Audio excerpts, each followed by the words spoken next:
40 কোটি টকীয়া ট্ৰেডিং কেলেংকাৰীয়ে জোকাৰিছে নগাঁও। সামাজিক মাধ্যমত কাশ্যপ অনিৰ্বাণৰ বোকা ছটিওৱা খেল।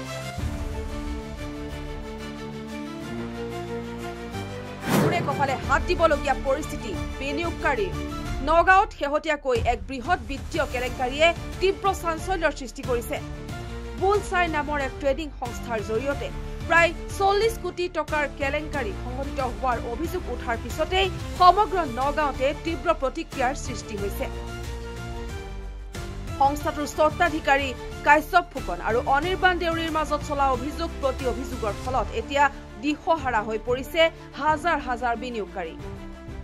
উল্লেখ্য যে বুলছাই নামৰ সংস্থাটোৱে বিনিয়োগকাৰীক প্ৰতিমাহে 12% লাভাংশ দিয়াৰ প্ৰলোভনেৰে নগাঁৱৰ সহস্ৰাধিক লোকৰ পৰা ধন সংগ্ৰহ কৰিছিল।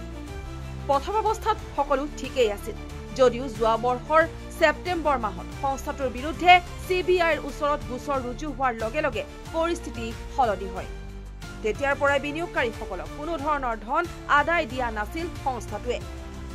এই বছৰৰ মে মাহত ধন ঘূৰাই দিয়াৰ প্ৰতিশ্ৰুতি দিয়া হৈছিল যদিও যোৱা 28 এপ্ৰিলৰ পৰা অনিৰ্বাণ দেউৰী ৰহস্যজনকভাৱে অন্তৰ্ধান হোৱাত বিনিয়োগকাৰীসকলৰ মাজত হাহাকাৰ লাগিছে। 1.5 মাহৰ পিছত পলাতক অনিৰ্বাণ দেউৰীয়ে সামাজিক মাধ্যমত এক ভিডিঅ' যোগে আত্মপ্ৰকাশ কৰি এই বৃহৎ কেলেংকাৰীৰ বাবে সতীৰ্থ কাশ্যপ ফুকনক দায়ী কৰে। তেওঁ অভিযোগ কৰে যে ৰাইজৰ সকলো ধন কাশ্যপ ফুকনে অন্য কোম্পানীলৈ ট্ৰান্সফাৰ কৰিছে। মই হ'ব বুলি ক'লোঁ, তাৰপিছতে তেনেকেই লগৰ সেইটোৱে হৈ গ'ল বুলছাই আৰম্ভণি। তাৰপিছত আহিল যে তাৰপিছত মই নিউজে সেইটো পাইছিলোঁ, তাত কৈছিলে যে স্কাইহে ডাঙৰ প্ৰগ্ৰাম পাতিছোঁ, তেনেকৈ কৈছিলে। স্কাইহে প্ৰগ্ৰাম পাতিবলৈ মোৰ কি সুবিধা হৈছে, মোৰ কি ভাল হৈছে বা মোৰ কি বেয়া হৈছে মই নাজানো, কিন্তু যদি আজিৰ তাৰিখত এইখিনি নোহোৱা হয় স্কাইহেৰ পৰা কাৰ প্ৰফিট হ'লেও আপোনালোকখিনি নিজেই হিচাপ ভাবি চাওক।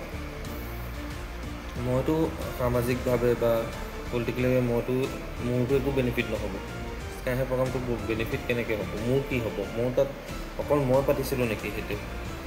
আৰু মোৰ তাত একোতো হেৰিও নাইকিয়া যে মই MLA খেলিম তো ডেটছে মই স্কাইহে প্ৰগ্ৰামটো পাতোঁ, মোক মানুহে চিনি পাব। এইটো যাৰ আছিলে লাভ তেওঁৰ কথা কোৱাই নাইকিয়া, নিৰপেক্ষভাৱে নিউজটো কৰিব লাগিছিল, একপক্ষীয়ভাৱে নিউজটো কৰিছে, তেওঁৰ নাম ওলোৱাই নাইকিয়া। তো সেইটো স্কাইহেৰ পৰা মোৰ একো প্ৰফিট নহ'লে হয়, যি প্ৰফিট হ'ব লগা আছিল কাশ্যপ ফুকনৰ হ'ল হয়। আৰু মই সেইটোত সুখী আছিলোঁ সেইটো সময়ত। সেই জীৱন গাড়ীকেইখন লোৱাৰ কাৰণে বিলাসী জীৱন হৈ গ'ল নেকি? আজি কাশ্যপ ফুকনৰ ঘৰটো চাওক আৰু মোৰ ঘৰ চাওক, মোৰ ঘৰে নাইকিয়া বাৰু। আজি কাশ্যপ ফুকনৰ ঘৰ চাওক, মই কি কৰিলোঁ হয়? মোৰ হোৱাহেঁতেন বেলেগ হোৱাহেঁতেন চাগে ঘৰ কিনি ঘৰ বনালে হয়। বাট মই সেইটো কথা মই কাশ্যপ ফুকনকো কৈছোঁ, চবকে কৈছোঁ যে নাই, মোৰ এটা পইচা নিজৰ গোট নোখোৱালৈকে তেতিয়ালৈকে মই ঘৰ নবনাওঁ। আৰু যেতিয়ালৈকে মোৰ এটা পইচা গোট খাইছিলে তেতিয়া মই ঘৰ বনোৱা ষ্টাৰ্ট কৰিছিলোঁ। আৰু সেইটো এতিয়াও তেনেকৈয়ে পৰি আছে, না ৱাল গাঠা হৈছে না কি হৈছে, একো নক'লে। আজি আপুনি কিহৰ কাৰণে নক'লে কাশ্যপ ফুকনৰ ঘৰৰ বিলাসী জীৱনৰ কথা? এই ভিডিঅ' ভাইৰেল হোৱাৰ পিছতেই কাশ্যপ ফুকনৰ বিৰুদ্ধে ক্ষোভ উজাৰে বিনিয়োগকাৰীসকলে আৰু তেওঁৰ বাসগৃহক ঘেৰাও কৰি উত্তপ্ত পৰিস্থিতিৰ সৃষ্টি কৰে। আনফালে কাশ্যপ ফুকনেও সামাজিক মাধ্যমত লাইভ যোগে অনিৰ্বাণৰ অভিযোগক সম্পূৰ্ণ ভিত্তিহীন বুলি দাবী কৰি তেওঁৰ বিৰুদ্ধেও কেতবোৰ প্ৰতি অভিযোগ উত্থাপন কৰে।